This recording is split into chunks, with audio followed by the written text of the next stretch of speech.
So మరి ఎక్కడెక్కడికి వెళ్ళారో ఏం చేశారో తెలియదు, కానీ ఈయన స్నేహితుడు అన్నాడంట,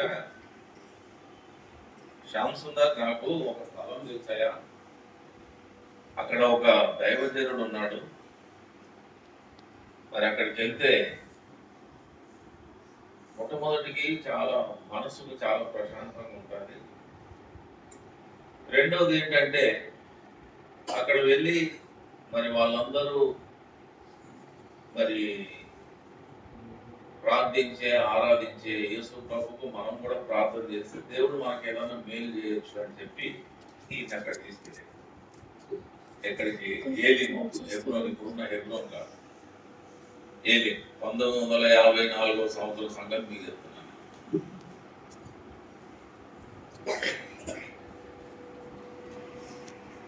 సో అక్కడికి వెళ్తే మా నాన్నగారికి దైవ భయం ఎక్కువ. దైవ భయం అంటే దాని అనకంటే మా నాన్నగారు నాకు స్వయంగా చెప్పాడు ఈ విషయాలు, అందుకే మీకు చెప్తున్నాను. ఆయన కూడా ఈ వేదాల గురించి ఇంకా కొన్ని ఆయా విషయాలన్నీ గురించి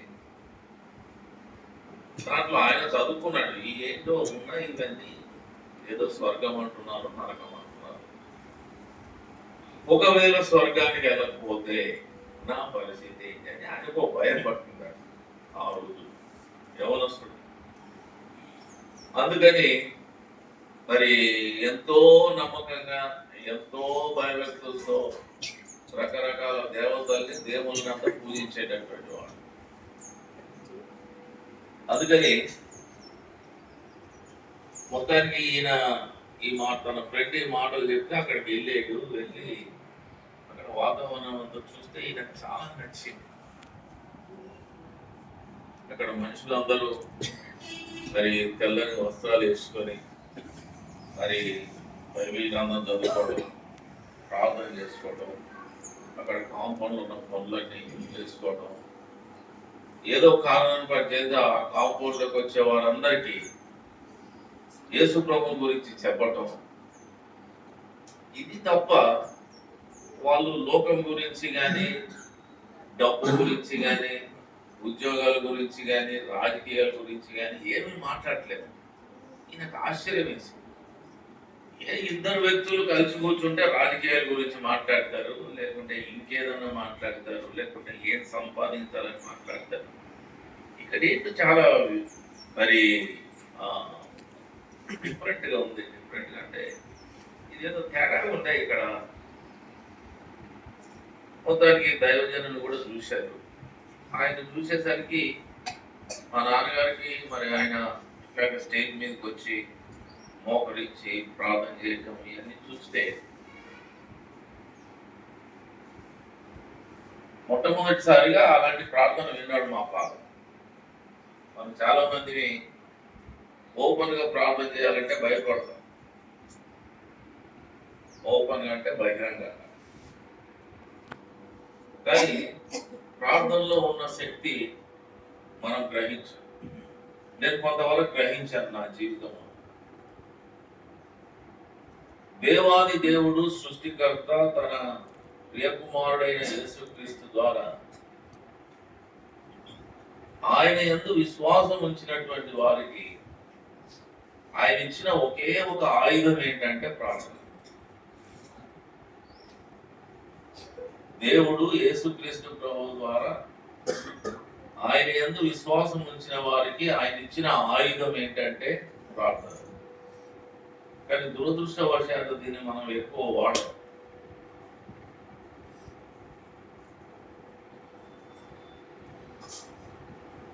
ఆ దైవజనుడు కూడిక ఆరంభంలో మరి ప్రార్థన చేస్తుంటే మా నాన్నగారికి అనిపించిందంటే ఇన్ని పూజలు చేస్తున్నాను, నాకు ఎప్పుడు ఎలాంటి అనుభూతి కలగలేదు. ఈయన ప్రార్థన చేస్తుంటే దేవునితో మాట్లాడుతున్నట్టే ఉంది.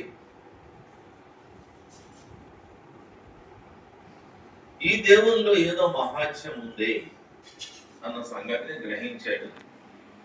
ఇంకా వీళ్ళ సమయం అయిపోయింది, వెళ్ళిపోవాలా. వాళ్ళ ఫ్రెండ్ అన్నాడంటే ఒరే శ్యామ్ సుందర్ వెళ్ళిపోదాం కదా. మా నాన్నగారు అన్నారంటే, నువ్వు వెళ్ళు, నేను ఇంకొక వారం రోజులు ఉండి వస్తాను, వాళ్ళని అడుగుతాను, నన్ను ఉంచుకుంటే ఉంటాను అన్నాడు. ఆ వచ్చిన ఫ్రెండ్ మా నాన్నమ్మ గారు కొంచెం గయ్యాలి, ఆమె నోరు పెద్దది. ఆమె పేరు చెప్తేనే ఆ ఊళ్ళో పెద్ద పెద్ద మగవాళ్ళంతా చాలా హడలు అనమాట. నేను కూడా కొంత గమనించాను. నేను 10th క్లాస్ ఉన్నప్పుడు ఆవిడ చనిపోయారు. కొంచెం గట్టి స్వరం అనమాట.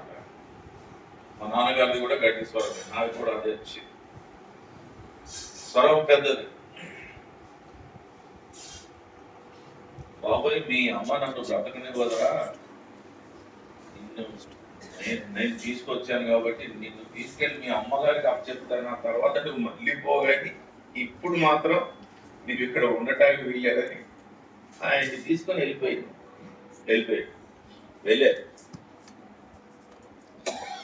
వెళ్ళిన తర్వాత మా ఫాదర్ మొత్తానికి ఏదో ప్రయత్నం చేసి కొంత ఛార్జీలకి కొన్ని డబ్బులు మరి క్షమ చేసుకొని మళ్ళీ ఆ ఏలింపు వచ్చేసి ఒక నెల లోపే వచ్చాడన్నమాట. జస్ట్ కనీసం చెప్పాడు ఇంట్లో, నేను అక్కడ ఒక చోటుకి వెళ్ళాను, అక్కడ చాలా బాగుంది, అక్కడ ఒక దైవజనుడు ఉన్నాడు, అది ఒక ఆశ్రమం లాగా ఉంది, చాలా మంది అక్కడ ఉంటున్నారు, నేను అక్కడ 2 వారాలు ఉండొచ్చానని వాళ్ళ అమ్మకి చెప్పేసి వెళ్ళిపోయాడు.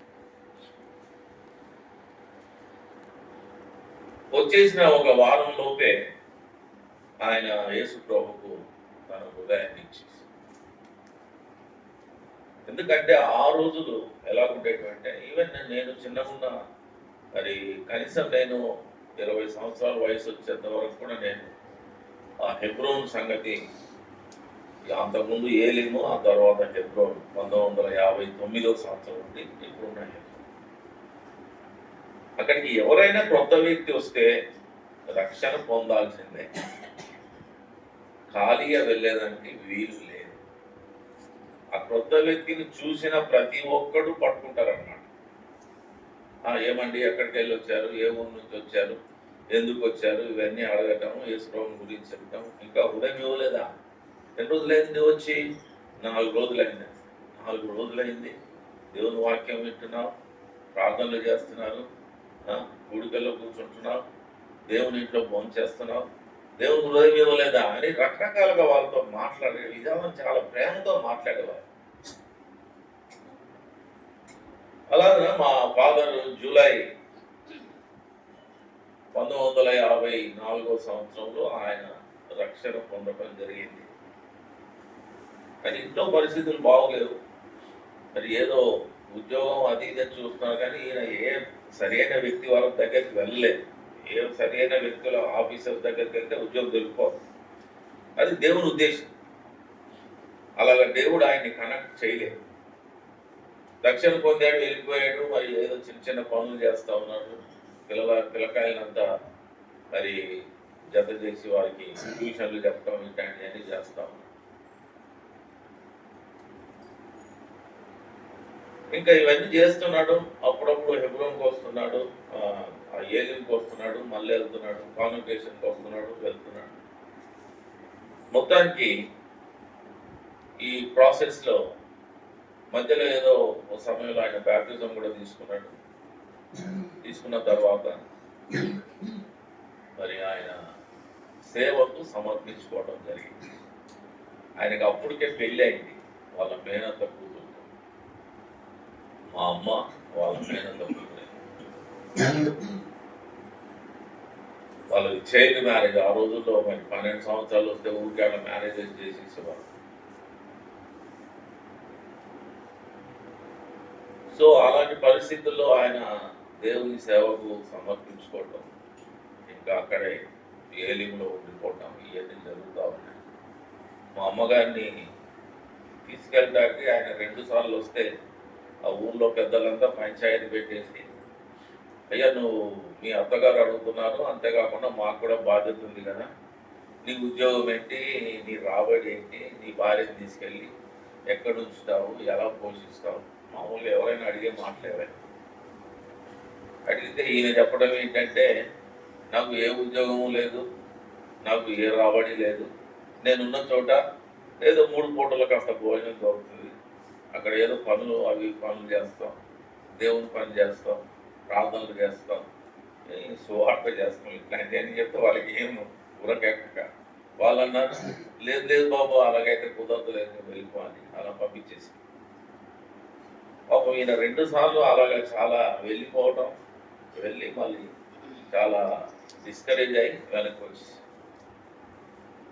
అప్పటికి బక్సింగ్ గారు ఆ రోజుల్లో ఇలాంటి యవనస్తులందరినీ అక్కడక్కడ పంపిస్తూ ఉండేవాడు. వైజాగ్, తర్వాత వెల్లూరు, మద్రాసు, తర్వాత ఇంకా బెంగళూరు, అలా మా నాన్నగారిని అక్కడక్కడంతా తిరుగుతాం. ఈయన్ని ఇంకొక ఆయన్ని ముగ్గురు కలిపి బెంగళూరుకి పంపించారు. అక్కడ ఉన్నారనమాట.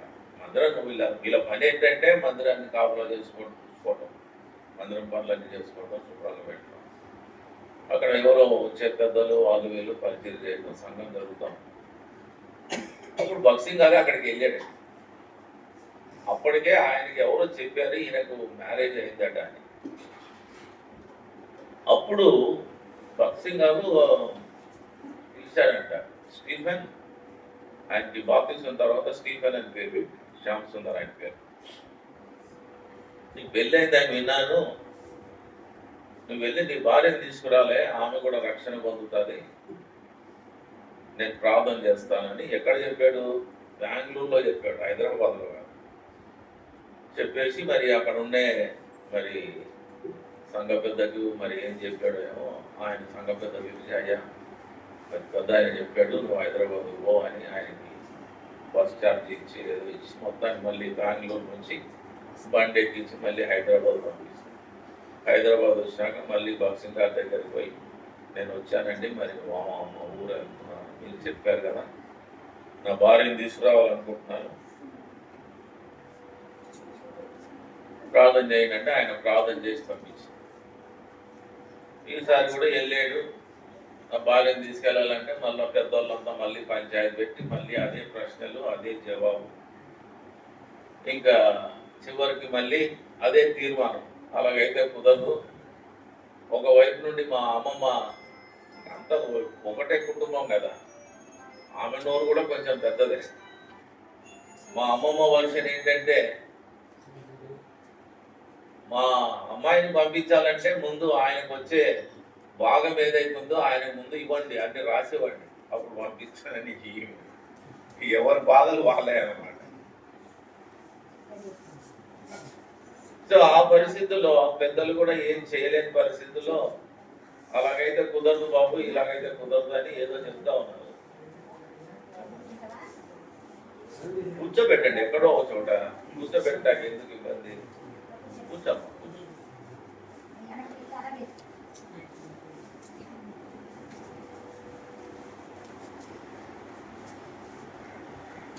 అప్పుడు అక్కడ ఉన్న వాళ్ళలో ఒక పెద్ద అన్నాడంట, ఏం లాభం లేదు అబ్బాయి, మరి ఏం చేద్దాము, నీ పరిస్థితి ఏమో ఎలాగుంది, మరి మీ అత్తగారు అలాగంటారు, మరి ఇంకా ఏం చేయలేకపోతున్నావు, మరి సరే మరి నీ ఇష్టం, ఇక్కడ ఊళ్ళో ఉండమంటున్నారు వాళ్ళు, నువ్వేమో అక్కడ ఉంటానంటావు అన్నట్టుగా వాళ్ళు చెప్తే, ఇంతలో ఆ పెద్దల్లో ఇంకొక పెద్ద మనిషి ఏమన్నాడంటే, అరే 3 సార్లు అయింది, ఇప్పటికి ఈ కుర్రోడు వస్తూ ఉన్నాడు, మనమే మాట్లాడుతున్నాం, మనమే చేసుకున్నాం, ఆడ వెళ్ళిపోతున్నాడు, ఒకసారి అమ్మాయిని కూడా అడుగుదాము ఏంటి సంగతో, మ్యాటర్ తేలిపోద్ది, అటో ఇటో తేల్చేద్దాం ఈ రోజు అన్నాడంటే. అమ్మాయి ఇష్టపడి వెళ్తానంటే సరే సరే, ఇంకా అమ్మాయి ఇష్టం, అమ్మాయికి కూడా ఇష్టం లేదు, పెద్దోళ్ళకి కూడా ఇష్టం లేదు అనుకుంటే వాడి దారి వాడు చూసుకుంటాడులే, ఏదో ఒక తీర్మానం ఈరోజు ఏం చేద్దాం, ఏదో ఒకటి తేల్చేద్దామని ఆ పెద్ద ఆయన అన్నాడంట, సరే బాబు వెళ్ళు, బంట్రోతు ఉంటాడు కదండి ఊళ్ళో, ఆ బంట్రోతో చెప్పేసి, అరే బాబు పోయి ఆ ఇంటికి వెళ్ళి శ్యామ్ సుందర్ వారితో ఒక మాట అడిగిరా అయ్యా, పెద్దలు అన్నారు,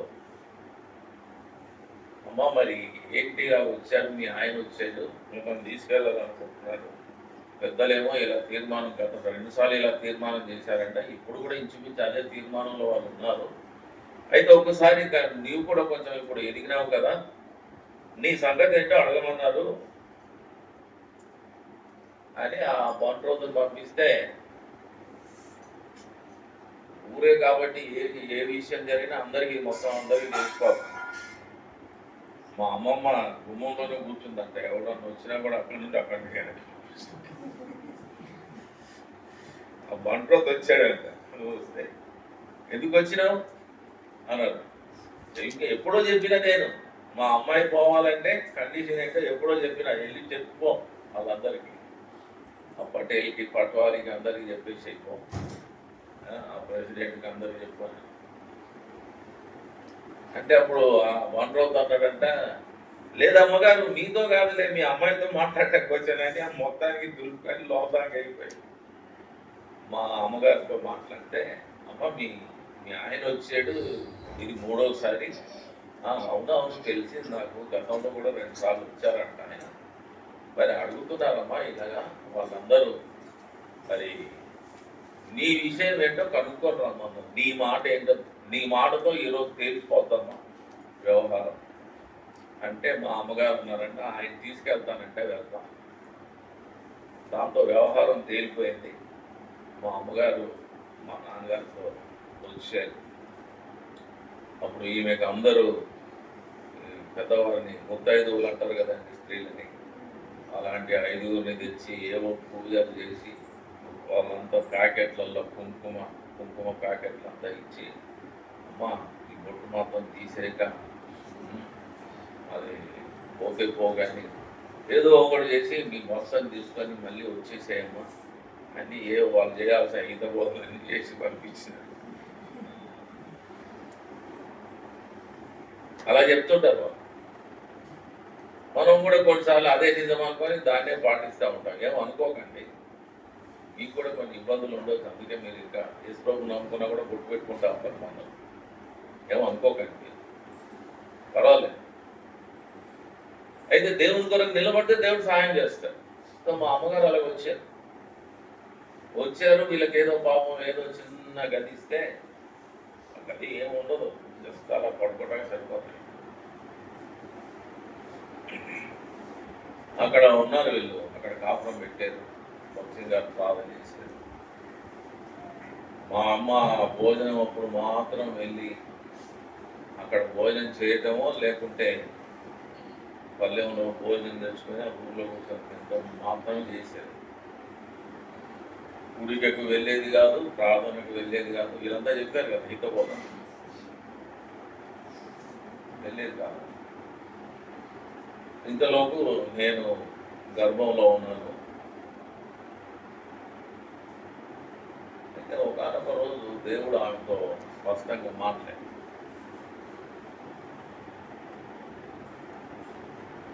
దేవుడు ఏం మాట్లాడాడంటే, ఇది నా సన్నిధి ఉండే స్థలము, దైవ ప్రత్యక్షత కలిగిన స్థలము, దైవ దర్శనం కలిగినటువంటి స్థలము, దైవ దర్శనం కలిగిన దైవ జనులు ఉన్నారు. ఇలాంటి స్థలానికి నీవు వచ్చి కూడా, ఇలాంటి స్థలానికి వచ్చి కూడా ఆ నిజమైన దేవుని ఎరగకపోతే నీ జీవితం యొక్క గమ్యం ఏంటి అన్నట్టుగా ఆమెకి, ఈలోపు ఈమె కూడా సువార్త చెప్పేవాళ్ళు, వాక్యం చెప్పేవాళ్ళు చాలా మంది చెప్తా ఉన్నారు.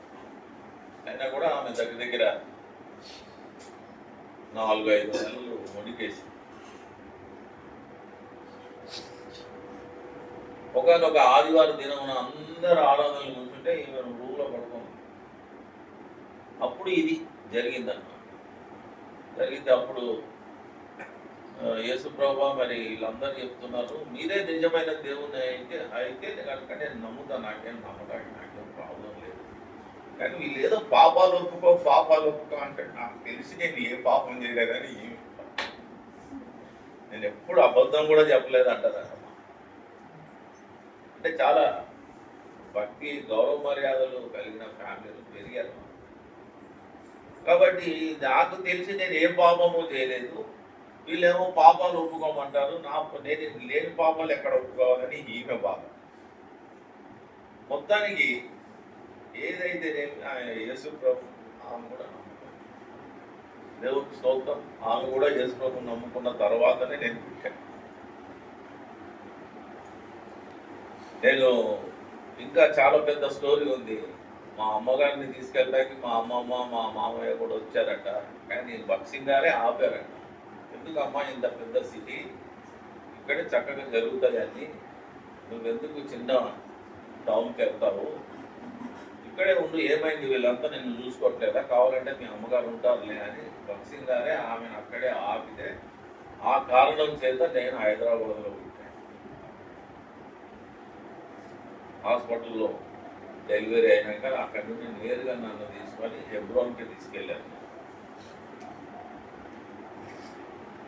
అప్పటికే మా నాన్నగారిని బక్సింగ్ గారు ఇక్కడ అభిషేకం గారికి హెల్ప్ చేయాలని వైజాగ్ పంపించింది. ఉన్న శాలెం మందిరం అదంతా లెవెల్ చేయాలని, అక్కడ బాగు చేయాలని.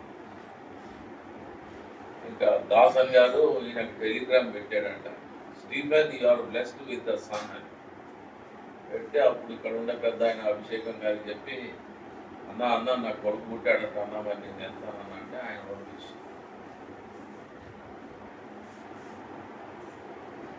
ఇది మా చరిత్ర. అయితే నేను పెద్ద కుమారుడిగా ఉన్నప్పటికీ మా నాన్నగారికి ఏంటంటే మేమంతా మరి ఐదుగురు సంతానం, ముగ్గురు ఉన్నాం. నేను, మా తమ్ముడు, మా ఇంటికి వచ్చారు.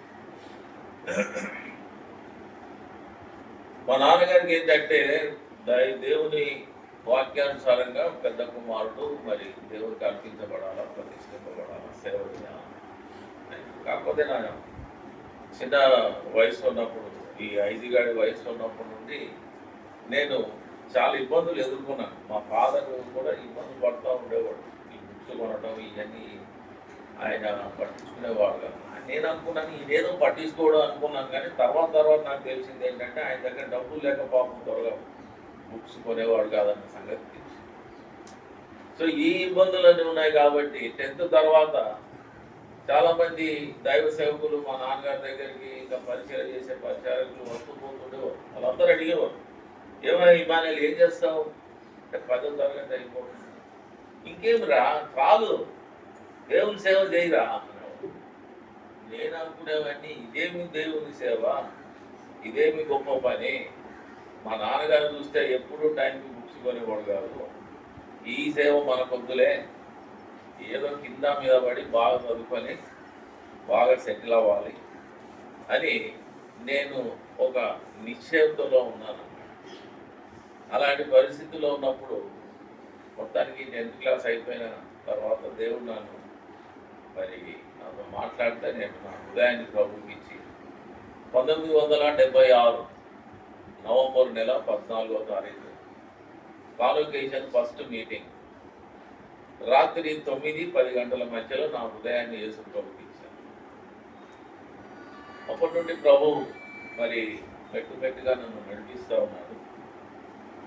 సో నేను తీర్మానం చేసుకున్నట్టుగానే ఆ రోజుల్లో ఎలాగైనా నేను ఒక డిగ్రీ చదువుకోవాలని డిగ్రీ వరకు చదివి ఆ రోజుల్లో ఉద్యోగం దొరకడం కూడా చాలా కష్టమైతే నేను ఒక నెలలోనే 3వ ఉద్యోగంలో చేరాను. ఒక నెలలోనే, నెలగా 2 నెలల్లో నేను 3వ ఉద్యోగంలో చేరాను. ఆ 3వ ఉద్యోగంలోనే నేను 17 సంవత్సరాలు పనిచేశాను టీచర్గా. ఒక పెద్ద మిషన్ స్కూల్, క్రైస్తవ సంస్థ, చర్చ్ ఆఫ్ సౌత్ ఇండియాకు చెందిన ఇన్స్టిట్యూషన్లో పనిచేసి మ్యాథ్స్ చదివించేవాడిని పిల్లలకి, మరి +2 వాళ్ళకి. ఆ తర్వాత నేను డిగ్రీ తర్వాత క్వాలిఫికేషన్స్ ఇంప్రూవ్ చేసుకోవడం జరిగింది. నాకు వివాహం కూడా అయింది, 3 పిల్లలు ఉన్నారు, ఒక అబ్బాయి 2 అమ్మాయి. సో ఇంకా నేను పెద్దవాడిని కాబట్టి మా నాన్న ఏమన్నాడంటే, అరే డిగ్రీ చదవడం తర్వాత ఆయన చెప్పేశాడు, ఇంకా పై చదువులు వద్దులే బాబు, ఏదో ఉద్యోగం చేయి, మీ తమ్ముడు మీ చెల్లెళ్ళు వీళ్ళ సంగతి చూసుకోవాలంటే ఆయన మాట కాదని లేక ఈ ఉద్యోగంలో చేరాడు. అలాగే ఒకవైపు మా చెల్లెళ్ళు ఇద్దరు, మా తమ్ముడు వాళ్ళని పెంచాలా, మరి నేను జీవించాలా, మళ్ళీ నా చదువులు కొనసాగించాలా. ఇలాంటి పరిస్థితులు నాకు వివాహం అయింది. మరి నా భార్య వచ్చింటే బాగుండేది. ఇలాంటి చిన్న చిన్న సంఘాలకు వెళ్తాం. నా భార్యకు కూడా చాలా ఇష్టం. ఆమె విజయవాడ.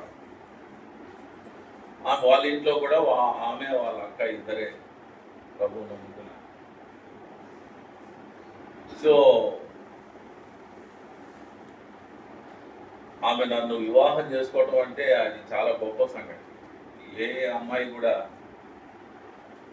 అప్పటికే 3 యవనస్తుల్ని పోషిస్తున్న పురుషుని చేసుకోవాలంటే చాలా వెనక ముందే. కానీ ఆమె దేవుని అందరి విశ్వాసం బట్టి దైవ సేవకులు ఇచ్చినటువంటి మరి సలహాను బట్టి ఆమె నన్ను వివాహం చేసుకుంది. దేవుడు మమ్మల్ని ఆశీర్వదించాడు. 1999లో నేను సికింద్రాబాద్లో పనిచేస్తున్నటువంటి ఆ ఇన్స్టిట్యూషన్ నుండి గల్ఫ్ దేశానికి వెళ్ళాను అనమాట. మా పిల్లలు పెద్దగా అవుతున్నారు. వాళ్ళ ఎడ్యుకేషన్ నాలో ఉన్న మరి ఒక ఉద్దేశం ఏంటంటే, నేను చాలా కష్టపడి చదువుకున్నాను. నా పిల్లలకు అలాంటి కష్టం రాకూడదు. వాళ్ళు ఎంత చదువుకుంటారంటే అది చదువుకునేంత సపోర్ట్ వాళ్ళకి చేయాలి అని గల్ఫ్ దేశానికి వెళ్ళాను. గల్ఫ్ దేశానికి వెళ్ళడం వల్ల జరిగింది ఏంటంటే, నాకు ఇక్కడ వచ్చే జీతానికి అక్కడ డబల్ వచ్చింది. అది కూడా పెద్ద జీతం కాదు, కాకపోతే ఇక్కడ వచ్చేదానికి అక్కడ డబల్ వచ్చేదన్నమాట. వెళ్ళాను. అలాగే దేవుడు మమ్మల్ని ఆశీర్వదించాడు. ఆ గల్ఫ్లో ఉంటూ ఉండగా దేవుడు నాకు మళ్ళీ చాలాసార్లు సేవకు పిలిచాడు. కానీ మళ్ళీ చాలా ఉధృతంగా సేవకు వెళ్ళటం వలన 2007 సంవత్సరంలో నేను పూర్తికాల సేవకు సమర్పించుకొని మళ్ళీ తిరిగి రావడం జరిగింది. ఆ తర్వాత కొంతకాలం అక్కడ కర్ణాటక హుబ్లీ అనే పట్టణం ఉన్నాను 2 సంవత్సరాలు. ఆ తర్వాత విశాఖపట్నం వచ్చాను 2010లో. ఇప్పటి వరకు కొనసాగుతున్నాను. అసలు మీ ఊరు వస్తారన్న ప్లాన్ లేదు, ప్రోగ్రాం లేదు అసలు. నాకు ఈరోజు దేవరపల్లి ఇంకో మీటింగ్ ఉంది, అందుకని కొంచెం రిలాక్స్ అవుదాం అనుకున్నాను. వీళ్ళు ఈ సేవకులు ఎవరిని రిలాక్స్ అవ్వలేదు. వాళ్ళు రిలాక్స్ అవ్వరు, వేరే వాళ్ళు కూడా రిలాక్స్ అవ్వరు. సేవ అంటే అలాగే ఉంటుంది అనుకోండి, దాని గురించి ఇబ్బంది ఏం లేదు.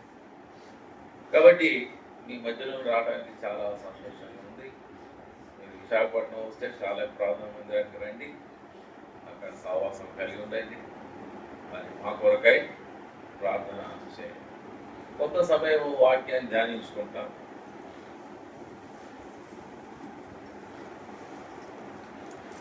మొదటి రాజుల గ్రంథం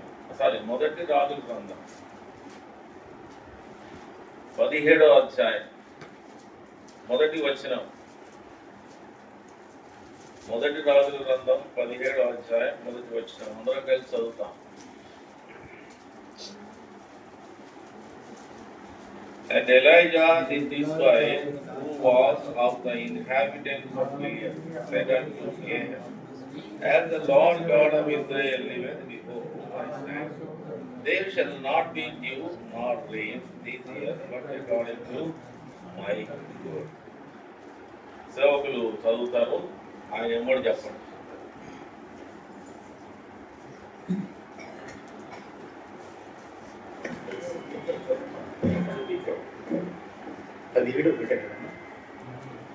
అంతటా గిలాదు కాపురస్తుల సంబంధీయును తిష్బీయుడునైన ఏలియా అహాబునొద్దకు వచ్చి, ఎవని సన్నిధిని నేను నిలవబడి ఉన్నానో ఇశ్రాయేలు దేవుడైన ఆ యెహోవా జీవము తోడు, నా మాట ప్రకారము గాక ఈ సంవత్సరములలో మంచైనను వర్షమైనను పడదని ప్రకటించెను.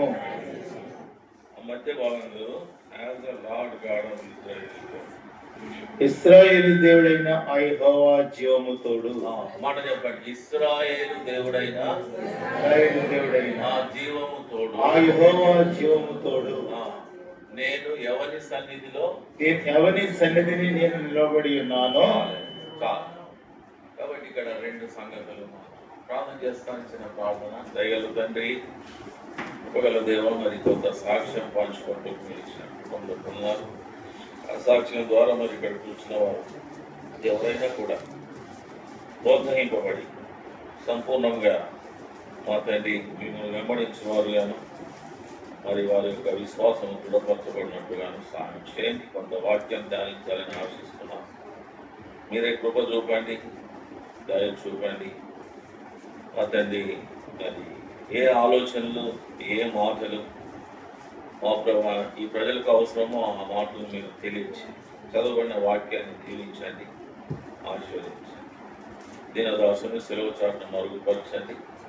నెహెమ్యా 9:20 ప్రకారం మీ ఉపకారాత్మ ద్వారా మీరే బోధించండి.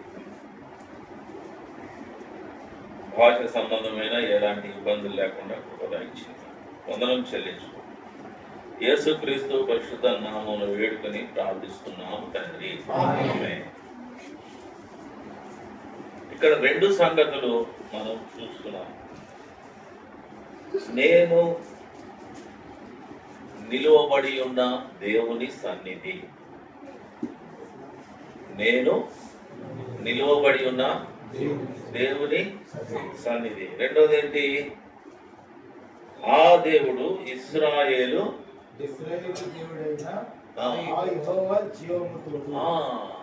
ఆ జీవము గల ఇశ్రాయేలు దేవుడు, గాడ్ ఆఫ్ ఇజ్రాయేల్.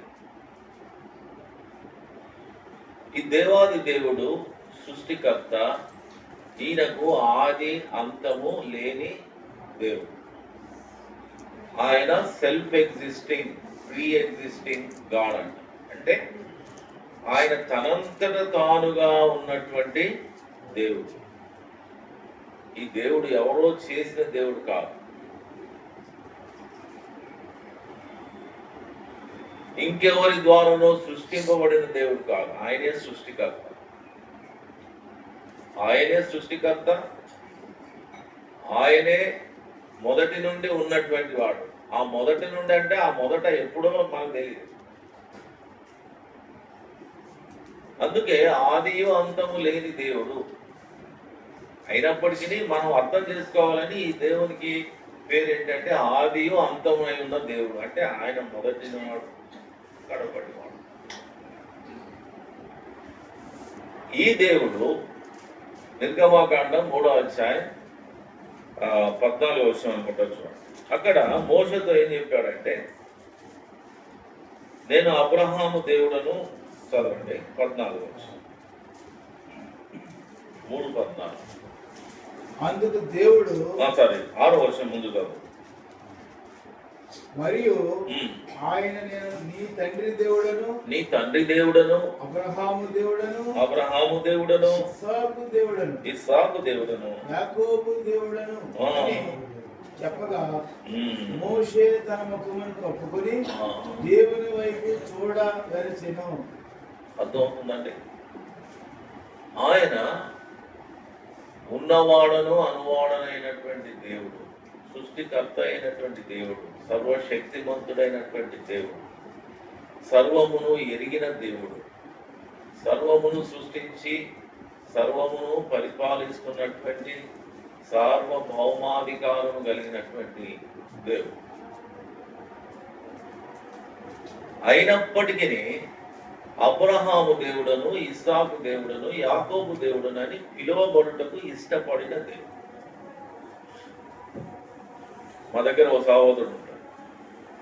ఆయన ఆరాధన చేసేటప్పుడు అబ్రహాము దేవా, ఇస్సాకు దేవా, యాకోబు దేవా, భక్సింగ్ గారి దేవా, నా దేవా అని ప్రార్థన చేస్తాడు. లేకుంటే ఆరాధన చేస్తాడు. చాలా మంచి విషయం కదా. భక్సింగ్ గారి సహవాసం ఉన్నాం కాబట్టి భక్సింగ్ గారిని నడిపించిన దేవా అని అర్థం. అలాగే నా దేవా అని కూడా అంటాడు. ఎందుకు? ఆ దేవుడు మనకు కూడా దేవుడైనా. అందుకని కీర్తన 33:12 ఒక మాట ఉంది. Blessed is the nation whose lord is god అని అంటారు. యెహోవాను తమకు దేవుడుగా గల జనులు ధన్యులు. కాబట్టి ఆయన మన దేవుడుగా కూడా ఉండాలి. ఆయన మన దేవుడుగా ఉండాలంటే మరి ఈ దేవుణ్ణి ఎవరునూ ఎప్పుడునూ చూడలేదు. చూడలేరు. ఇంకో మాటలో చెప్పాలంటే ఇక్కడ దేవుడు మోషేతో మాట్లాడాడు. నేను నీ తండ్రి దేవుడను, అబ్రహాము దేవుడను, ఇస్సాకు దేవుడను, యాకోబు దేవుడను అంటే ఆ యొక్క స్వరం వస్తున్న వైపు కూడా ఆయన ముఖం తిప్పుకోలేక ముఖం దించుకొని దాచుకున్నాడంట. అంటే ఈ దేవుడు అంత తేజస్సు కలిగిన దేవుడు. తేజస్సు అంటే వెలుగు కదా. అది ఎలాంటి తేజస్సు? సమీపింపరాని అన్అప్రోచబుల్ గ్లోరీ అని ఉంది ఇంగ్లీష్. సమీపింపరాని తేజస్సు. ఇది మామూలు వెలుగే, బాగానే ఉంది, మనం చక్కగా వెళ్తున్నాం వస్తున్నాం. అదే ఎండాకాలం అనుకోండి, ఆ వెలుగులో వెళ్తామా? గొడుగు వేసుకోం. ఎందుకు? చాలా తీవ్రంగా ఉంటారు. మరి మామూలు దేవుడు సృష్టించిన ఈ సూర్యుడే అంత తీవ్రంగా ఉంటే మరి ఆయన వెలుగు ఎంత తీవ్రమైందో చూడండి. అందుకే యాకోబు 1:17 ఒక మాట ఉంటుంది తెలుగులో, జ్యోతిర్మయుడగు దేవుడు, గాడ్ ఆఫ్ లైట్. జ్యోతిర్మయుడగు దేవుడు. ఈ గొప్ప దేవుణ్ణి మనము ఎరగాలంటే ఆ దేవుణ్ణి మనం చూడలేము.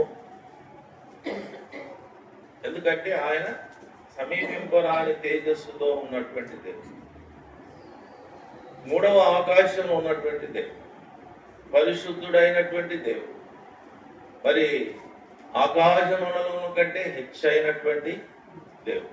మనం ఆయన్ని చేరుకోలేము, మనం ఆయన్ని చూడలేము.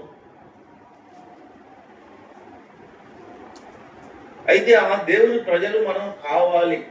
ఎందుకంటే సమస్త మానవాళి దేవుని యొక్క సృష్టి. అందుకే సొలొమోను ఏమంటాడంటే, ఈ లోకంలో చెడ్డ దినములు రాకముందే, అంటే దేవుని గురించి చెప్పలేని పరిస్థితులు వచ్చేంత వరకు కనిపెట్టకుండా నీ సృష్టికర్తను స్మరించుకోవాలి. నువ్వు ఏ కులానికి చెందిన వాడివి, ఏ మతానికి చెందినటువంటి వాడివి, ఏ ప్రాంతానికి చెందినటువంటివి దేవునికి అనవసరం. ఆయన చెప్తుంది ఒకే ఒక మాట ఏంటంటే, నీ సృష్టికర్తను స్మరించుకో. అంటే నీ సృష్టికర్త ఎవరో తెలుసుకో. నీ సృష్టికర్త ఎవరో తెలుసుకో. ఈ సృష్టికర్త అయిన దేవుణ్ణి, ఉన్నవాడను అనువాడను అన్న దేవుణ్ణి మనం ఎరగాలంటే ఒకే ఒక మార్గం. ఆ మార్గము యేసు ప్రభు.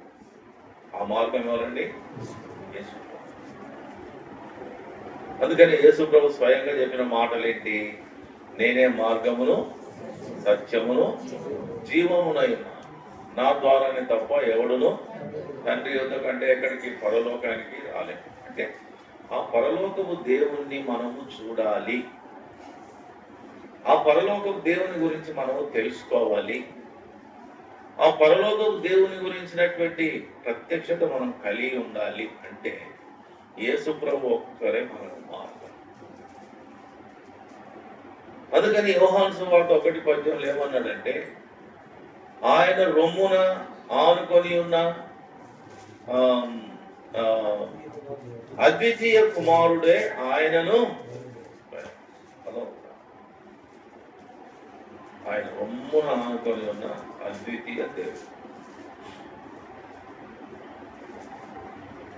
ఈ దేవాది దేవుడు సృష్టికర్తకి ఒక పేరు ఏంటంటే రొమ్ము. ఆల్ మైటీ గాడ్, ఎలిషదాయ్ అంటారు హీబ్రూ లాంగ్వేజ్. ఎలిషదాయ్లో ఎల్ అంటే దేవుడు. ఈ షద్దాయ్ అనే మాట మరి షాద్ అనే మాటలో నుంచి, ఈ షాద్ అనే మాట ఏం చూపిస్తుందంటే రొమ్ము, బలము, శక్తి, దాన్ని చూపిస్తుంది.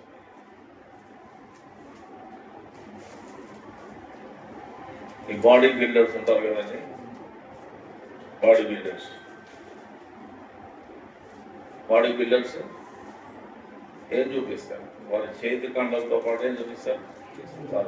రొమ్ము, ఛాతీ చూపిస్తారు కదా. అంటే అది ఒక శక్తికి, ఒక బలానికి, ఒక స్ట్రెంగ్త్కి అది సూచన. యేసుప్రభు ఎక్కడి నుండి వచ్చాడు? ఆయన రొమ్మున, అంటే ఆ సర్వశక్తి గల దేవుడే కుమారుని రూపంలో శరీరధారి అయి ఈ లోకానికి వచ్చింది.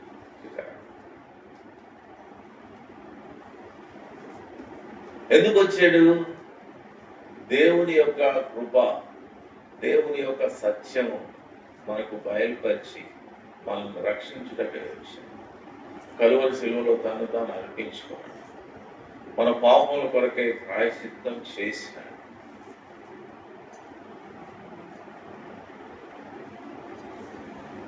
అందుకని యేసుప్రభు నామమున రక్షణ ఉంది, యేసుప్రభు నామమున స్వస్థత ఉంది, యేసుప్రభు నామమున ఆదరణ ఉంది, యేసుప్రభు నామమున మనం బలపరచబడతాము, యేసుప్రభు నామమున మన దిగులంతా తీసివేయబడుతుంది, మన భయమంతా తీసివేయబడుతుంది. యేసుప్రభు నామమున దయ్యములు వెలగొట్టబడుతున్నాయి. ఎందుకంటే ఆయన దేవుడే, ఆయన రొమ్ములో నుండి వచ్చాడు.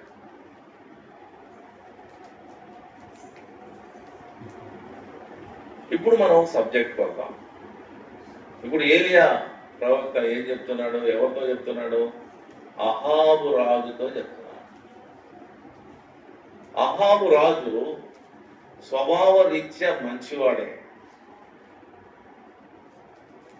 చాలా శక్తి సామర్థ్యములు కలిగినటువంటి వాడు. అంతేకాదు మంచి ఏబుల్ అడ్మినిస్ట్రేటర్, అంటే మంచి సామర్థ్యం కలిగినటువంటి వ్యక్తి. తన రాజ్యాన్ని బాగానే పరిపాలించడానికి ప్రయత్నం చేసినాడు. అయితే దురదృష్టవశాత్తు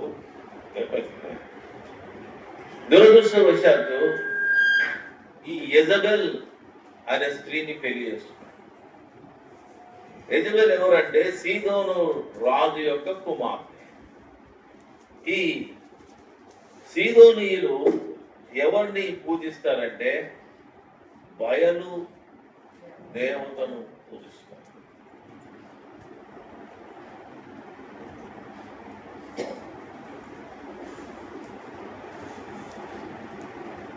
చూడండి, ఇక్కడ మొదటి రాజులు 16వ అధ్యాయం. మొదటి రాజులు 16వ అధ్యాయం 31, 32 దయచేసి చదవండి.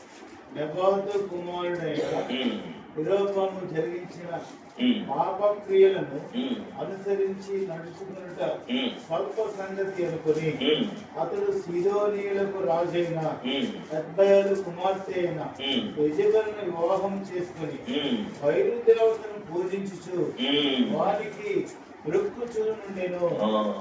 ఈ అష్టారోతు బయలు. అష్టారోతేమో పురుష దేవుడు, ఈ బయలేమో స్త్రీ దేవత. ఈ దేవుళ్ళను పూజించడం ద్వారా ఆ ప్రాంతంలో ఉన్నటువంటి ఈ ప్రజలందరూ వాళ్ళు నమ్మేది ఏంటంటే ఈ దేవుడు బలం ఇస్తాడు, ఈ దేవుడు ఫలభరితంగా చేస్తాడు, ఈ దేవుడు మరి సంతానాన్ని కలుగజేస్తాడు, ఇట్లాంటి రకరకాల నమ్మకాలు వాళ్ళు. అంతేకాకుండా ఈ దేవతల యొక్క పూజలు ప్రతి నెలకు ఒకసారి ఉత్సవాలు చేస్తారు. ఆ ఉత్సవాల్లో ఎలా ఉంటాయంటే మరి ఈ ఆరాధనలతో, ప్రార్థనలతో ప్రారంభమై, బల్యర్పణలతో ప్రారంభమై చివరికి ఉత్సవం ఎలా ముగుస్తుందంటే ఆ ఉత్సవంలో రాత్రి సమయంలో చాలా భయంకరమైన పాపం చేస్తారు ప్రజలు. ఆ దేవుని అలాగే పూజించారు. ఉదయం నుండి ప్రారంభిస్తారు, బలులు అర్పిస్తారు, తింటారు, తాగుతారు, మరి ఎగురుతారు.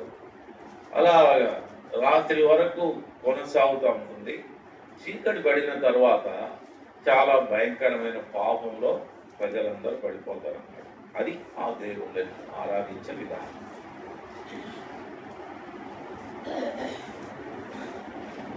అలాంటి బయలు దేవతను ఈ యెజబెలు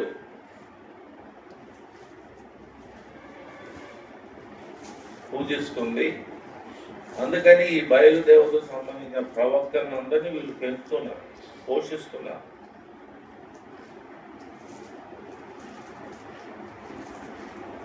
దేవాది దేవుడు సృష్టికర్త, అబ్రహాము, ఇస్సాకు, యాకోబుల దేవుడు, ఇశ్రాయేలు దేవుడుగా పిలువబడినటువంటి ఈ గొప్ప దేవుడు.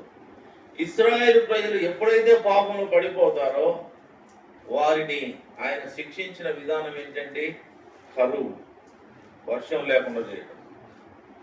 రెండవది వరదలు, లేదంటే తెగులు. ఈ 3 రకాలుగా ఈ ప్రజల్ని దేవుడు శిక్షించేటట్టు. కాబట్టి ఈ అహాబు రాజు సమయంలో ఈ ఇశ్రాయేలు ప్రజల యొక్క పాపము ఏమైపోయింది? మరి ఇంకా పట్టజాలనంత విస్తారంగా అయిపోయింది. అందుకని దేవుడు ఈ తిష్బీయుడైన ఏలియా అర్థం ఏంటంటే the lord is my God, అంటే యెహోవాయే నా దేవుడు. ఆయన పేరుకి అర్థం ఏంటి? యెహోవాయే నా దేవుడు. వచ్చి ఏమని చెప్తున్నాడు? ఇశ్రాయేలు దేవుని సన్నిధిలో నిలవబడ్డాడు. ఎవరితో చెప్తున్నాడు? అహాబుతో చెప్తున్నాడు. ఎందుకు ఈ ఇంట్రడక్షన్ ఇస్తున్నాడు అంటే, నీ దేవుడు ఎవడయ్యా చెప్పు. నా దేవుడు ఇశ్రాయేలు దేవుడు, యెహోవా దేవుడే నా దేవుడు. బట్ నీ దేవుడు ఎవడు? నువ్వు రాజువు కదా, చెప్పు. మన రాజ్యంలో ఏం జరుగుతుంది? నన్ను పంపించిన దేవుడు నిన్ను అడుగుతున్నాడు. నన్ను పంపించిన దేవుడు నిన్ను అడుగుతున్నాడు. రాజు దగ్గర అలా మాట్లాడటం అవుతుందండి? అవును. కానీ ఎంత ధైర్యం ఉండాలా? అంత ధైర్యం కలిగి రాజును ప్రశ్నిస్తున్నాడు. నేను నిలువబడి ఉన్న దేవుని సన్నిధి, ఎందుకంటే నా పేరుకు అర్థం ఏంటంటే యెహోవాయే నా దేవుడు. ఆ దేవుని సన్నిధిలో ఉన్నాను. ఆ దేవుడు ఇశ్రాయేలు దేవుడుగా పిలువబడుతున్నాడు.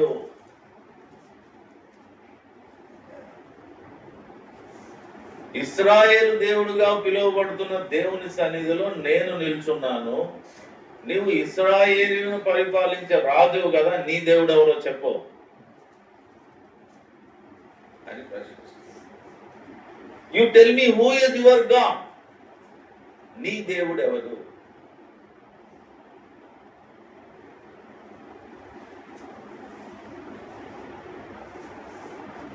నీవు నీ భార్యను బట్టి బయలుదేవతలను పూజిస్తున్నావు, బయలుదేవత ప్రవక్తలను పోషిస్తున్నావు. యెహోవా దేవుని ప్రవక్తలను మరి అవమానిస్తున్నారు, హింసిస్తున్నారు, వాళ్ళు ఎక్కడ రాజ్యంలో లేకుండా చేస్తున్నారు. మీరు జాగ్రత్త. కాబట్టి మీ పాపము ఎక్కడికి వెళ్ళింది? దేవుని సన్నిధికి వెళ్ళింది. కాబట్టి నేను ఏ దేవుని సన్నిధిలో నిలిచి ఉన్నానో ఆ ఇశ్రాయేలు దేవుని యొక్క జీవము తోడు. నా మాట ప్రకారం, అంటే ఆయన సెలవిచ్చాడు, నేను చెప్తున్నాను. నా మాట ప్రకారము మరలా నేను చెప్పేంత వరకు వర్షము గాని మంచు గాని, చాలా భయంకరమైన వర్తమానం కదా. వర్షము గాని మంచు గాని పడకపోతే ఏమవుతుందండి? పంటలు పండవు. బావిలో కానీ ఏటిలో కానీ నీళ్ళు ఉండవు, బయట గడ్డి పెరగదు. అంటే పశువులకి మేత ఉండదు, ఆహారం ఉండదు. మనుషులకి ఆహారం ఉండదు, కనీసం శుభ్రపరచుకోవడానికి నీళ్ళు ఉండవు. ఒకసారి ఆలోచించాను. నేను హైదరాబాద్లో 20 సంవత్సరాలు ఉన్నాను. ఆ రెంటెడ్ రూమ్లలో ఉండేవాళ్ళు, వాళ్ళకి బోర్వెల్స్ ఇవన్నీ ఉండేటివి కావు కొన్ని ఇళ్లలో. ఆ మున్సిపాలిటీ ట్యాప్ వస్తే అక్కడ నీళ్లు పట్టుకోవాలి. అక్కడ కండిషన్ ఏంటంటే ముందు ఓనర్ అమ్మగారి యొక్క ఆర్డర్ ప్రకారము వాళ్ళ ఇంట్లో సరిపడే నీళ్ళు అంతా పట్టుకుంటే అప్పుడు అద్దెకున్నలు పట్టుకుంటారు. అప్పుడు ఇంకా అద్దెకున్న వాళ్ళందరూ పోటీ అనమాట. నువ్వు రెండు బకెట్లు పట్టుకున్నావా, నువ్వు 2 బిందెలు పట్టుకున్నావా, అంతే. ఒక్కొక్కసారి ట్యాప్ వచ్చేది కాదు, ఒక్కొక్క రోజు ట్యాప్ వచ్చేది కాదు. నేను హెబ్రోన్ పోయి స్నానం చేశాను, అక్కడ దగ్గరలోనే ఉండేవాడిని. చాలా సంవత్సరాల క్రితం సంగతి చెప్తున్నాను నేను. అప్పుడు ఇంకా ఈ బోర్వెల్స్ ఇవన్నీ సిస్టమ్ అంతగా బాగా డెవలప్ కాలేదు. ఇప్పుడు అందరూ ప్రతి ఒక్కరు బోర్వెల్ వేసుకుంటారు. నీళ్ళు లేకపోతే ఎంత కష్టం, ఒక్క రోజు లేకపోతే. కానీ ఈ రాజుల జ్ఞానం ఉందా? ప్రవక్త వచ్చి చెప్తున్నాడు, వర్షము కానీ మంచు కానీ పడదు అంటే, అయ్యా కొంచెం లోపలికి రానైనా మాట్లాడుకుందాం అన్నాడా? అనలేదు. అయ్యగారు విషయం ఏంటో స్పష్టంగా చెప్పు, నా వల్ల తప్పు అయితే ఒప్పుకుంటాను, లేదు దీనికి పరిష్కారం ఏంటో చెప్తే నేను చేస్తాను అనాలా కదండి? అవునా? ఎందుకంటే చాలా తీవ్రమైనటువంటి వర్తమానం. నేను ఏ దేవుని సన్నిధిలో నిలువబడ్డానో అంటే, ఇంకొక మాటలో చెప్పాలంటే, ఏలియా ఈ దుర్మార్గ పనులు చేస్తున్నటువంటి అహాబు దగ్గరికి దేవుణ్ణి తీసుకొచ్చాడు. అంతేనా? అంతేనండి. ఇతను జీవము లేని దేవుళ్ళను పూజిస్తున్నాడు. ఈయన భార్య జీవం లేని దేవుళ్ళను పూజించడం మాత్రం కాకుండా ఆ ప్రవక్తలను పెట్టుకొని రోజు పొద్దున్నే సాయంత్రం వరకు భజన.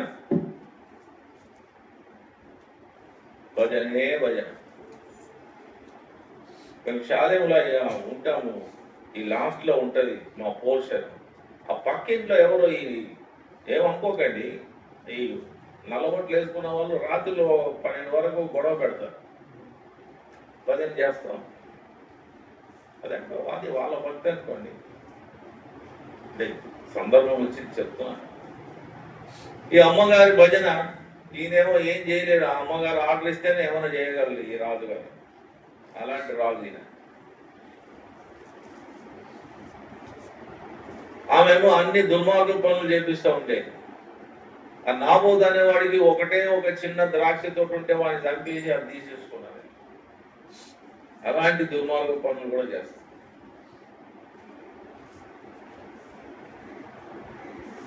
ఈయన ఒక్క మాట అయ్యా చాలా తీవ్రమైన వర్తమానం తెచ్చారు, అసలు విషయం ఏంటో కొంచెం స్పష్టంగా చెప్పండి, మా వల్ల ఏదైనా పొరపాటు అయితే మేము ఒప్పుకుంటాను, లేకుంటే దీనికి పరిష్కారం ఏంటో చెప్తే చేస్తాను.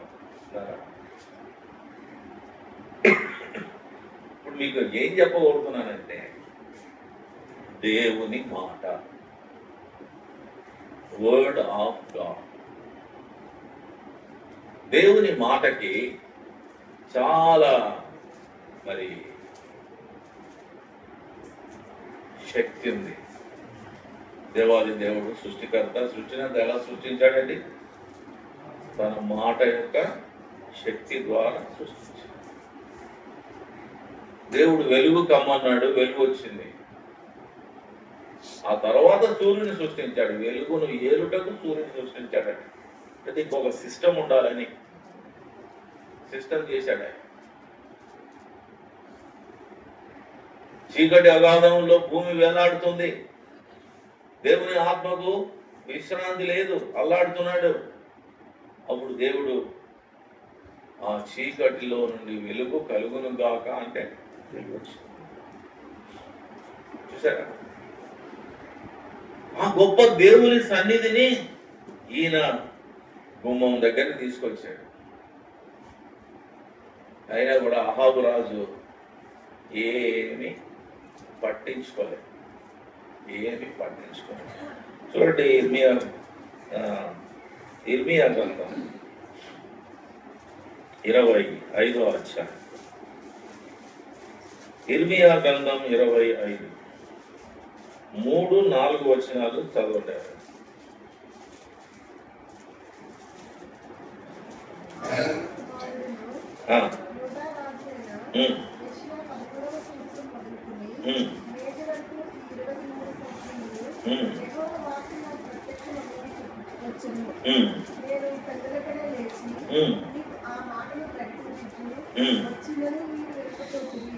ఎంత విచారకరమైన సంగతి. ఎన్ని సంవత్సరాలు ప్రకటించాడంటే ప్రవక్త? ఎన్ని సంవత్సరాలు? ఏమ్మా 23 సంవత్సరాలు చెప్తున్నాడండి. ఒక రోజు కాదు, 2 రోజులు కాదు, ఒక నెల కాదు, 2 నెలలు కాదు, ఒక సంవత్సరం కాదు, 23 సంవత్సరాల నుండి పెందల కడనే లేచి దేవుని యొక్క మార్గములు, దేవుని యొక్క మాటలు, దేవుని యొక్క ఉద్దేశములు ఈయన ప్రతిరోజు వచ్చి చెప్తున్నాడు ఈ రాజు గారికి. అయినా మీరు ఏమని రాస్తున్నారు అక్కడ? వినకపోతిరి. 4వ వచనం చదవండి. నీ చేతి పనుల వలన నాకు కోపము పుట్టించకుండానట్లు నేను మీకు ఏ బాధయు కలగజేయకుండానట్లు అన్య దేవతను అనుసరించుటయు పూజించుటయు మాని మీరందరూ చెడు మార్గములు మీ దుష్టక్రియలు విడిచిపెట్టి తిరిగిన ఎడల యెహోవా మీకును మీ పితరులకును నిత్య నివాసంగా దయచేసిన దేశంలో చెప్పుటకాయ పెందలకడ లేచి అందరినీ నీ యొద్దకు పంపుచు వచ్చాను. చూడండి ఎంత స్పష్టంగా.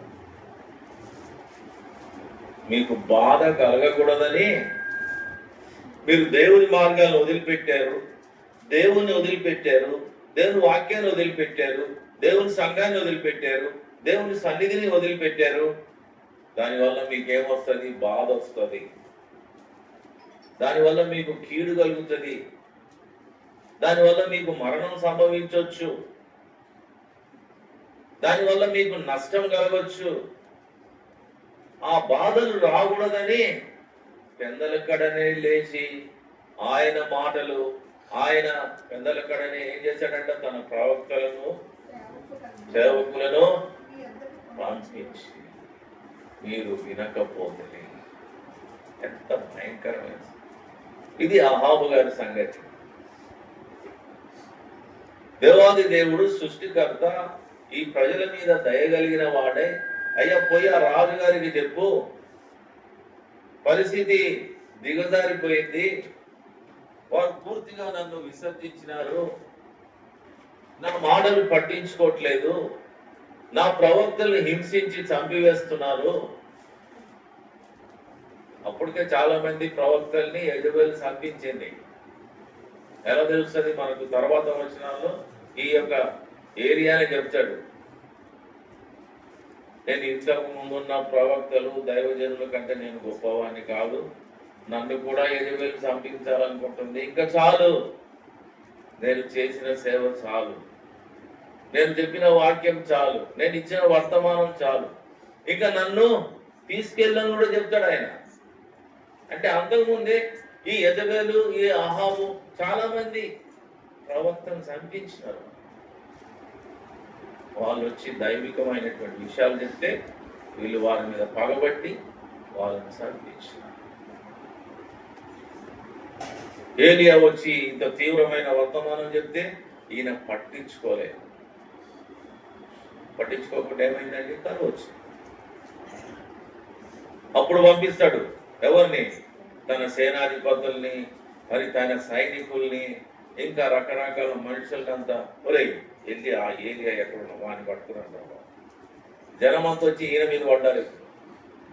రాజుగారు రాజుగారు నీళ్లు లేవు, పశువులకి మేత లేదు, ధాన్యం లేదు, మాకు భోజనం లేదు అంటే ఈయనేమంటాడంటే నాకేం తెలుసు అంటాడు. కొంతకాలం ఏంటి నాకేం తెలుసు, నేనేం చేయాలా? రాణిగారిని అడగండి, రాణిగారు ఏమని చెప్తుంది, వెళ్ళండి నేను బిజీ ఉన్నాను, ఇక్కడ మా ప్రవక్తతో భజన చేసుకుంటున్నాను.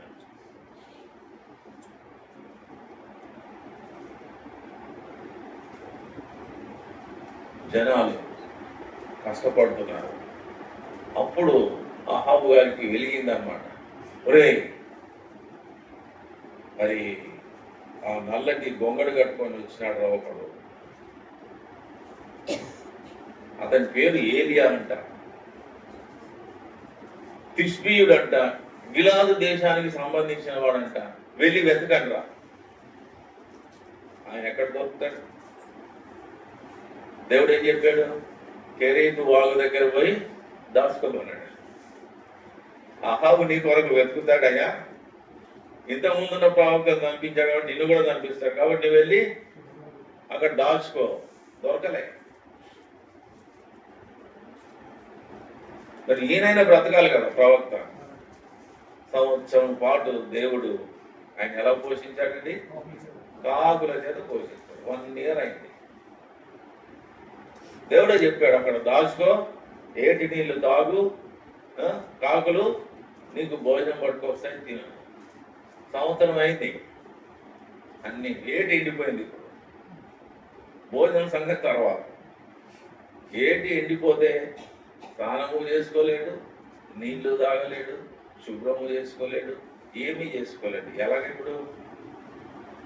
అప్పుడు దేవుడు అన్నాడు, ఆ సీదోను దేశానికి పో, ఆ సారెపోతనే మరి విలేజ్కి పో. ఏం చేయాలి ప్రభు? అక్కడైనా ఇంతే కదా అన్నాడు.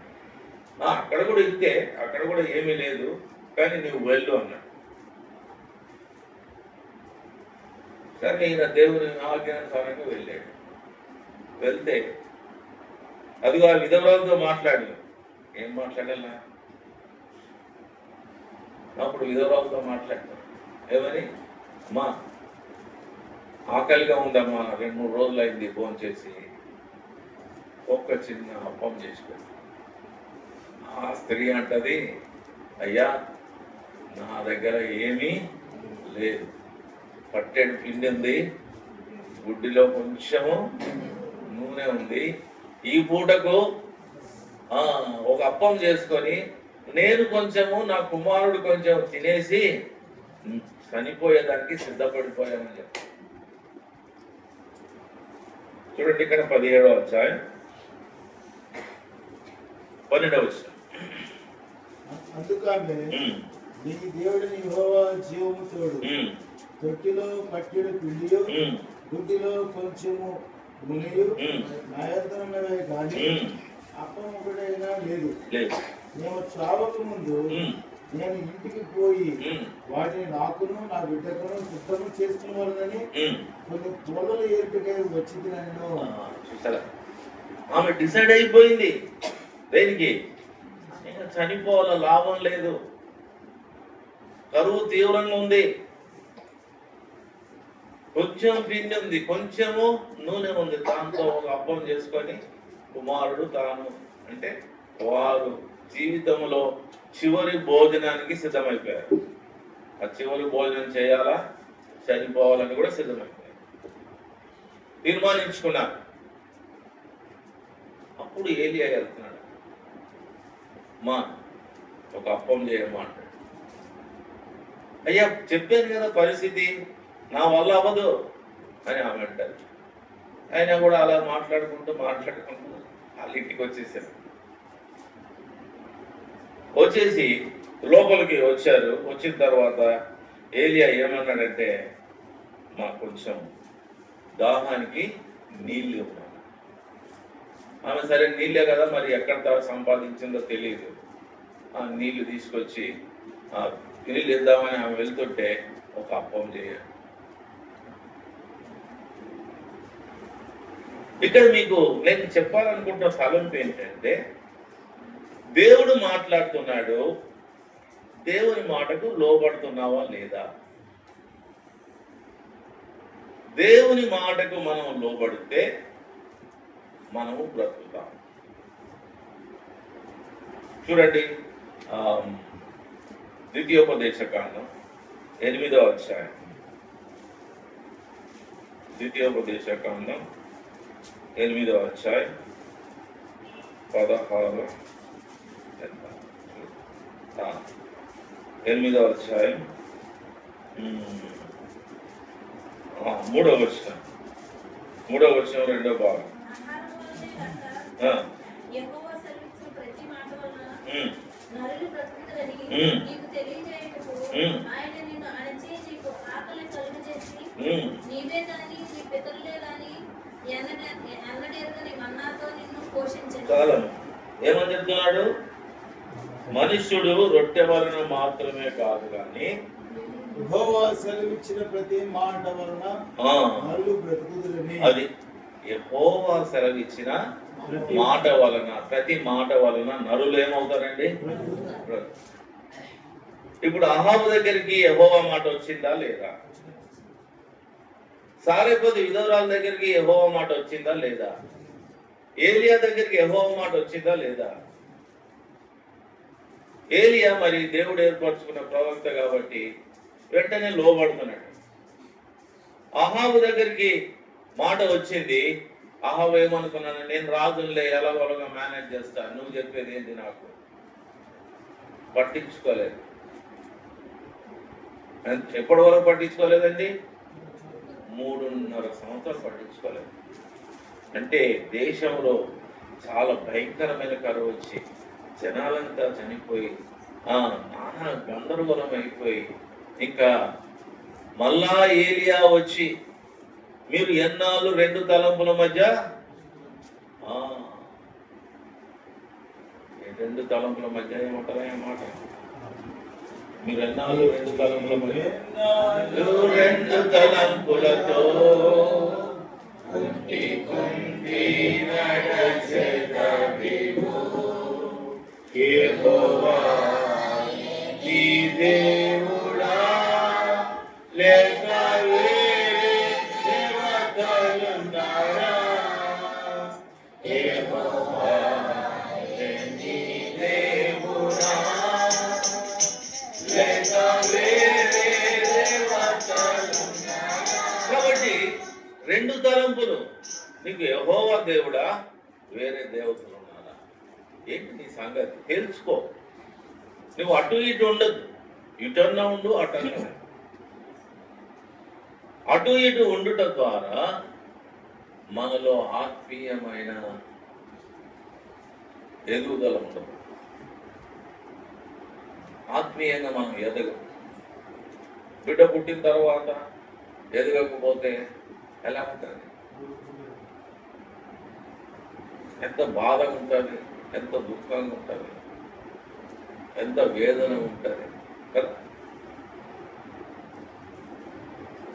అందుకనే మనం తిరిగి జన్మించిన తర్వాత ఒక క్రైస్తవ విశ్వాసిగా మనం ఎదగాలని దేవుడు కోరుతున్నాడు. ఆ ఎదిగేదానికి మనకు కావలసింది ఒకే ఒకటి, అది దేవుని యొక్క మాట. నా మాట వినుమని ప్రభువనెను, నా మాట వినుమని ప్రభువనెను. నిన్ను రక్షించును పిలచుచుండే, నిన్ను రక్షించును పిలచుచుండే, నా మాట వినుమని ప్రభువనెను. దేవుడు అదే కోరుతున్నాడు. నువ్వు క్రైస్తవ విశ్వాసి అయినందుకు దేవునికి స్తోత్రములు. అయితే నీ జీవితంలో ఎదుగుదల ఉందా? నువ్వు ఆత్మీయంగా బ్రతుకుతున్నావా? ఆత్మీయంగా ఎదుగుతున్నావా? ఆత్మీయ ఫలములు నీ జీవితంలో ఉన్నాయా? అలా ఉండాలంటే ఒకే ఒకటి మనం చేయాల్సింది ఏంటంటే దేవుని మాట వినుట, దేవుని మాటకు లోబడుట. అహాబు దేవుని మాట విన్నాడు, దాని గురించి పట్టించుకోలేదు. ఆయన రాజ్యంలో భయంకరమైన పరిస్థితులు వచ్చినాయి. ఆయన కుటుంబం పైకి శాపం వచ్చింది.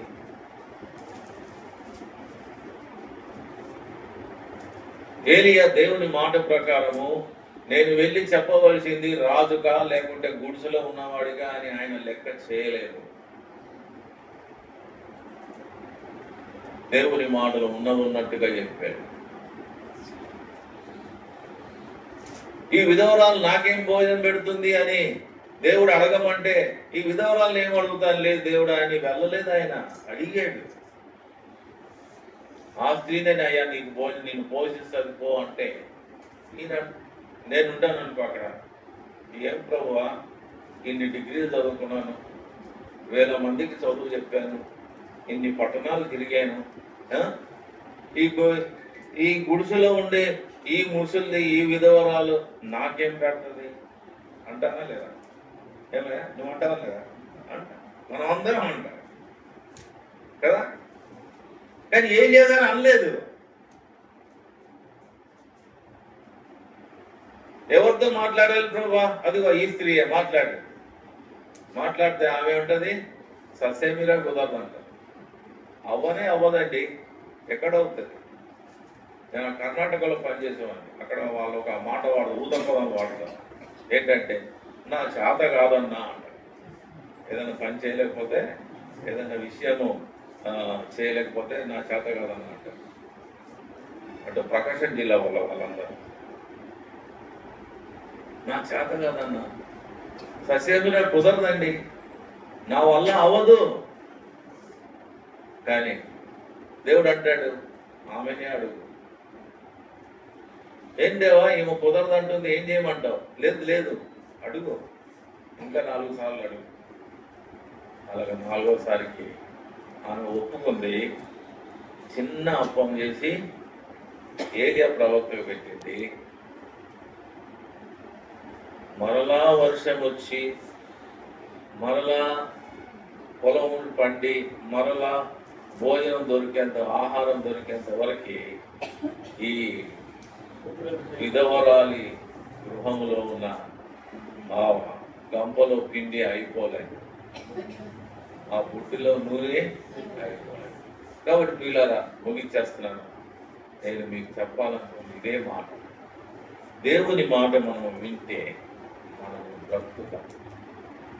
దేవుని మాట మనం వినలేదు, చనిపో. సారెపతి విధవరాలు దేవుని మాట మొదట కాదన్నా కూడా వినింది కాబట్టి ఆమె బ్రతికింది, ప్రవక్తను కూడా బ్రతికించింది, తన కుమారుని కూడా బ్రతికించుకుంది. అహాబు రాజు దేవుని మాట వినలేదు, తన రాజ్యంలోనికి గందరగోళం తెచ్చుకున్నాడు, అనేకుల చావుకు కారణమయ్యాడు, చివరికి తన కుటుంబం మీదకి శాపం తెచ్చుకున్నాడు. తన వంశము రాజ్యాన్ని కోల్పోయింది. ఎన్ని నష్టాలు వచ్చాయో చూడండి. దేవుని మాట వినుట ద్వారా నరుడు మరి ఏమంటే దేవుని నోట నుండి వచ్చే ప్రతి మాట ద్వారా నరులు దేవుని మాటలు దీవించి ఆశీర్వదించుకున్నారు.